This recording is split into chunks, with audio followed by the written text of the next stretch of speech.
Aurora and Arthur Petrova. Let's travel to Scotland. At 18 Harroway, the morning light is sweet and clear, a diverse neighborhood where many different souls appear. In Chelmsford, culture blends with pride in every bustling street.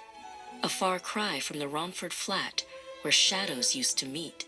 Aurora's hair is long and dark, in ponytails so high, while Arthur's spirit surges like a bird across the sky. They are ecstatic to be here, their hearts are quite elate, beyond the former grayish walls and the suburban gate.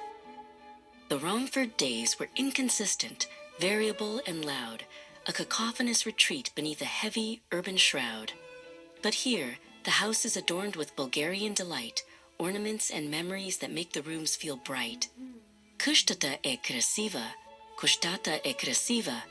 Petar softly sighs. The beauty of their heritage is reflected in his eyes. They retain their precious culture while they navigate the new with a vibrant, multicultural, and ever-changing view. Mariha wears her orange clothes, a vibrant, sunny hue, to conceal the childhood scars that only family knew. From an accident with water that was boiling on the stove, her sleeves are long and elegant, a shield of gentle love. She is anything but reticent, her spirits bright and bold, with orange-rimmed glasses and a heart of purest gold. Though the past was marred by pain, she stands with graceful pride, with no reason now to linger or to ever feel she must hide. Petar sports his cobalt frames, his hair is short and neat. His blue-rimmed glasses make his scholarly appearance quite complete. But borrowed time is ticking in the echoing entrance hall, for the landlord wants to sell the house and vacate one and all. The lease is an uncertainty, a dilemma they must face, to maintain their current footing in this lovely, spacious space. It's a tedious circumstance, to put it very mildly indeed, as they reconsider what the future and their family might need. Aurora finds her new school, Battle Hall, an abysmal bore. She misses Harrow Lodge and all the friends she had before. To shun the quiet classrooms is her most insistent aim, for she finds the former atmosphere was never quite the same. I long for my old playground, she admits with heavy sighs, as a momentary sadness starts to fill her pink-rimmed eyes. The change was quite intentional, a choice her parents made. Yet her initial enthusiasm has started now to wane and fade. But Arthur finds a path that is remarkably unique, a homeschooling adventure, and the knowledge that he'll seek. With Sharon Adams, Ruby Taylor, answering the call, he avoids the noisy hallways and the crowded dining hall. He is far from being juvenile. His mind is sharp and quick, learning history and science with a clever magic trick. Contrary to the standard, he is thriving in his home, with a mental map of wonders and the places he can roam. Harlow is a Dalmatian, 11 years of age and wise, with Kiev the ginger tabby cat with sparks within his eyes. They are vocal and loquacious, they can talk the whole day through, sharing secrets about humans and the things they like to do. Kiev is quite petulant if his dinner isn't served, while Harlow is more tolerant, the peace is well preserved. They bicker and they squabble like a pair of old, dear friends, on whose incessant chatter the family's joy depends. The house has 2 bright showers, one is up and one is down, but the bathtub is prohibited, it wears a dusty crown. Without a shower curtain, it is strictly out of bounds, lest the water flood the floorboards with its splashing, soaking sounds. "Don't set foot in it," says Petar, with a stern but playful wink. To use it without curtains is a big mistake, I think. The showers are sufficient for their morning wash routine, keeping everyone quite tidy and exceptionally clean. Tuesday, the 8th of August, 2017, the most energetic morning that the house has ever seen. The itinerary is ready, and the plans are all in place as they gather all their luggage in the central living space. The goal is Edinburgh, a city distinguished and grand, the ultimate destination in the beautiful Scottish land. But first, they must prepare for the long road that lies ahead. before the sun is high and all the morning prayers are said. Before they can proceed, the pets must stay with someone near at the Cooper's house at 16, where they have no need to fear. They vacate Harroway with a bark and with a meow. The house feels oddly empty as the silence settles now. Harlow and Kiev are both ecstatic for their stay, knowing they'll be pampered in a very special way. Don't be reticent, Petar says, as he leads them to the door, while the pets start making plans for what the holiday has in store. The Audi A3 met its demise, a thing of the past, so they bought a blue Vauxhall Vectra, built to hopefully last. A 2005 model, it's a manual, petrol beast, which hasn't seen a mechanic in a month or two at least. It's substandard and notorious, prone to puffing clouds of smoke, and the lack of air conditioning is a very cruel joke.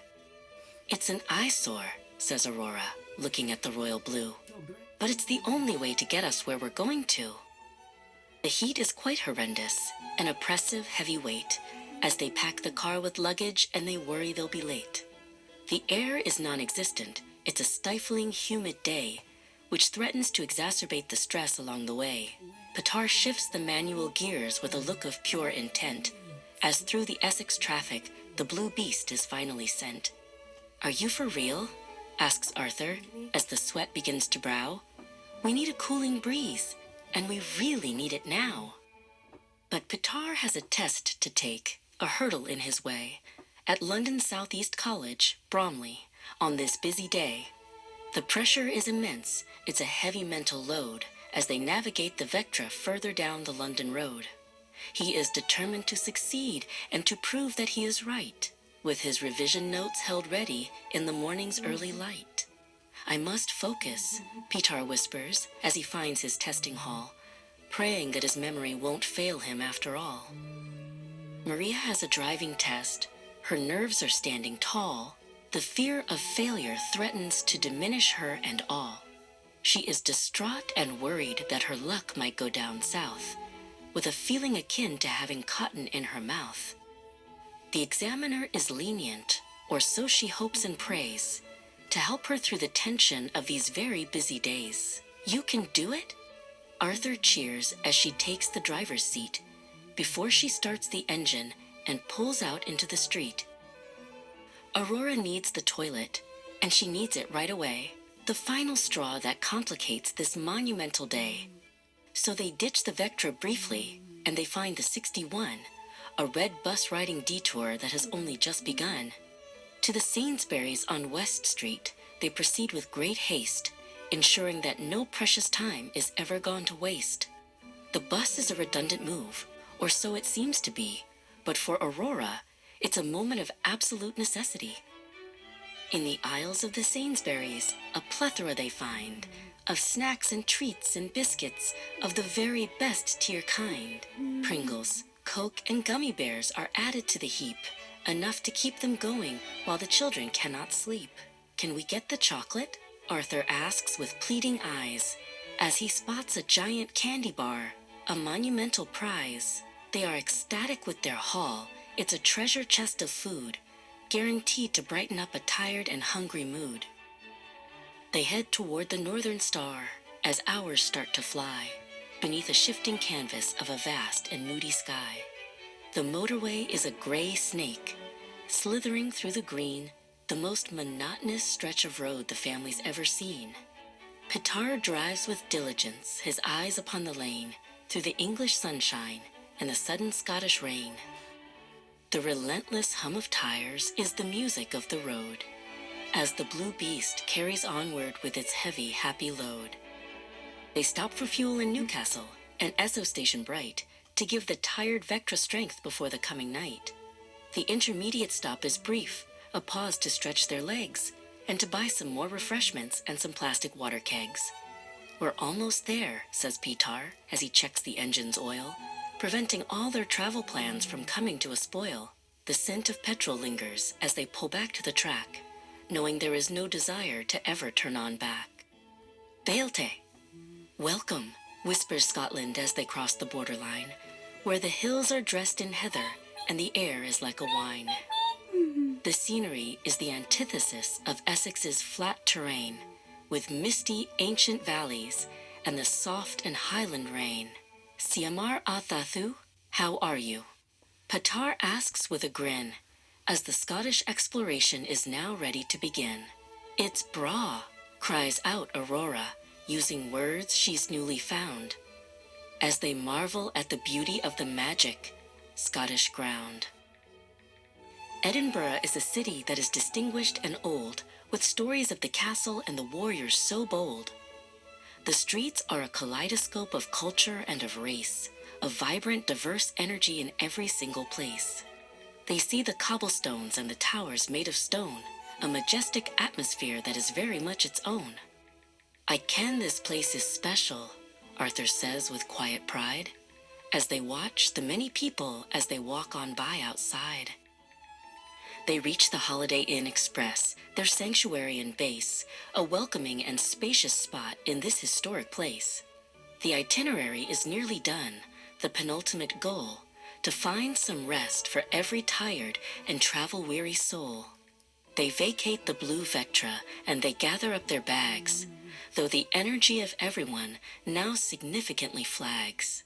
But the sight of the hotel is a light at the end of the tunnel, as through the revolving doors the Petrova family funnel. Room 261 is where they'll spend the night, with beds so soft and pillows that are fluffy, clean, and white. The room is vacant just for them, a cozy, quiet nest, where they can finally settle and enjoy a well-earned rest. Are you for real?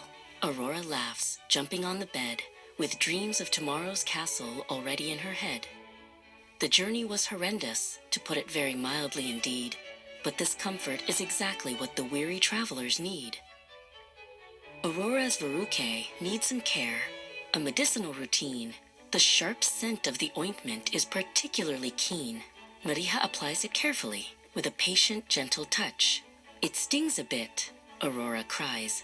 I don't like it very much. Then she grins a wicked grin, and she starts to mimic a drink. I'll swallow the whole tube, she says, with a mischievous wink. Her parents gasp in horror, then they join in with the fun, a taste of medicine for a joke that's only just begun. The day was long and arduous, a relentless grand ordeal, but the joy of being here is something everyone can feel. They recap all the moments, from the Vectra to the bus, without a single moment of a quarrel or a fuss. Patar is reticent and tired, his blue glasses on the stand, while he holds Maria's orange-sleeved and gentle, loving hand. They've made it through the challenges, the smoke and the heat, and the victory of their journey is exceptionally sweet. Obichante, they whisper as the lights are turned down low, while outside in the Scottish night, the silver moonbeams glow. It was the ultimate adventure, a dream that's now come true, for Aurora and for Arthur and the rest of the Petrova crew. Tomorrow brings the castle and the history and the art, but for now there's only peace inside every single heart. They drift away to sleep at last, beneath the northern sky, as the echoes of their journey start to softly wander by.